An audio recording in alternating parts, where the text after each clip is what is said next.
21வது கேள்வி நம்ம பார்க்குறோம். இதுக்கு முன்னாடி 20 கொஸ்டின்ஸ் பார்த்துருக்கோம். பார்க்கல அப்படின்னா நம்மளோட ஷார்ட்ஸில் இருக்குது, நீங்கள் செக் பண்ணிக்கோங்க. டெட் பேப்பர் 1க்கான சொல்யூஷனும் நம்மளோட சேனலில் இருக்குது, அதையும் நீங்கள் செக் பண்ணிக்கோங்க. 21st கொஸ்டின் என்ன அப்படின்னா, ஸ்டேட்மெண்ட் 1ல் நம்மளுக்கு a second list of words formulae or equation may impair the retention of a first list. அதாவது ஒரு இரண்டாம் பட்டியல் சொற்கள், சூத்திரங்கள் அல்லது சமன்பாடுகள் முதல் பட்டியலை தக்க வைத்தலை பாதிக்கலாம் அப்படின்றது தான் முதல் கூற்று. செகண்ட் ஸ்டேட்மெண்ட் நம்ம பார்க்கலாம். The old learning retained in our memory works forward to disrupt the memory of what we acquire or learn afterwards. கூற்று 2 நம்ம என்ன பார்க்க போகிறோம் அப்படின்னா, நாம் நினைவில் தக்க வைத்துள்ள பழைய கற்றல் நாம் பின்னர் கற்றுக்கொள்ளுதல் பற்றிய நினைவை சீர்குலைக்க முன்னோக்கி செயல்படுகின்றது அப்படின்றது தான்.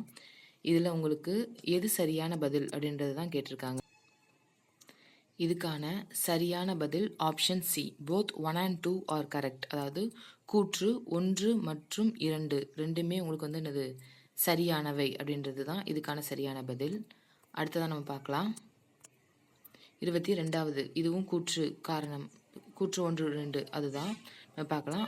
Statement 1, according to Sigmund Freud morality emerges between ages 3 and 6.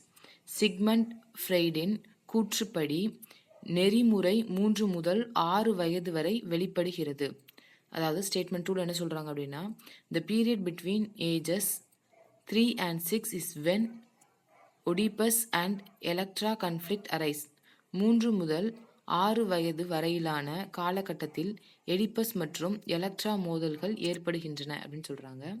இதுக்கான சரியான பதில் 2 ஸ்டேட்மெண்ட்டுமே சரியானவை தான். Option A, both 1 and 2 are correct.